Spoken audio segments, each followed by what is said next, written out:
was everybody's favorite on the red carpet, fashion-wise? Oh, I loved Jessica Chastain and Kerry Washington. Beautiful, beautiful. All right, there were so many beauties out there. Everybody on the red carpet for the SAG Awards.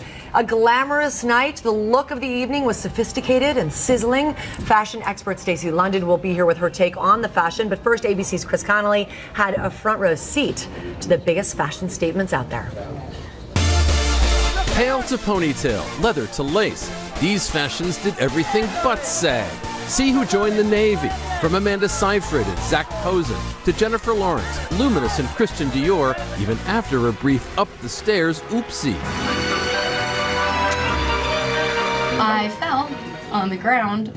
This train is gonna murder me. Yeah, somebody's chair got stuck on my train or somebody's foot or something. But you handled it with great grace. I did. I falling to the ground. The color of the SAG Awards carpet had nothing on Zero Dark 30's Jessica Chastain, rocking that Alexander McQueen, a vision in red, hot, and whoo!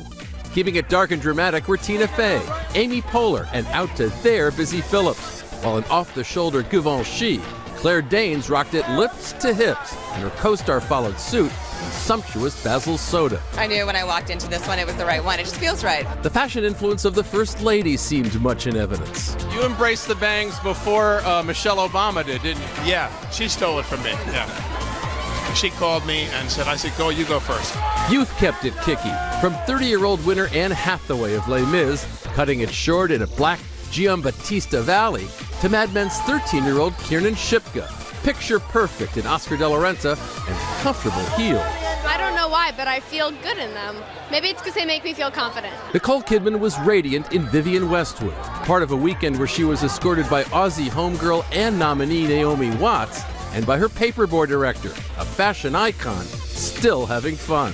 Keith's in Australia right now doing his tour, so last night I went with Naomi and tonight I'm going with Lee Daniels, so I've got to find dates, you know. For Good Morning America, Connelly, ABC News, Los Angeles.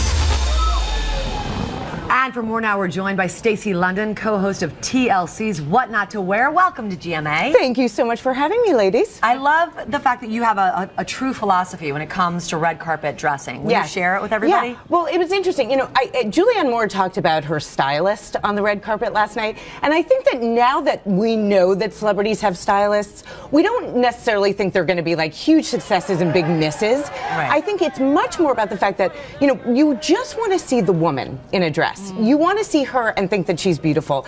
The risk takers, you know, what winds up happening is that the dress is wearing them. It's not necessarily that it's a terrible dress, but I think that's the distinction now. It just overpowers them somehow. It overpowers them. Great to think about. So who did you think were the winners last night? I mean, I had so many favorites, but I have to go with Jennifer Lawrence, I have to go with Jessica Chastain, and I have to go with Naomi Watts. Now, I know Amanda Seyfried and Kerry Washington, also very big winners. Marion Cotillard, also a big winner, but those three, Jennifer Lawrence won me over because the makeup with the dress I thought was so stunning. Dark red lip. Dark lip. Very exactly. dramatic. I liked that. Amanda looked gorgeous. Gorgeous. Don't get me wrong. That Zach Posen dress was amazing. You talk about when the dress wears the woman. Who do you think took a fashion risk? Well, I think January Jones is the girl we're talking about today because she did very severe hair. Now, part of that also comes from the fact that she went with her shorter hair, with her hair falling out. Right. So, you know, that was part of it. But that dress really wore her a little bit. And I loved that dress, actually, when it was shown originally, was shorter.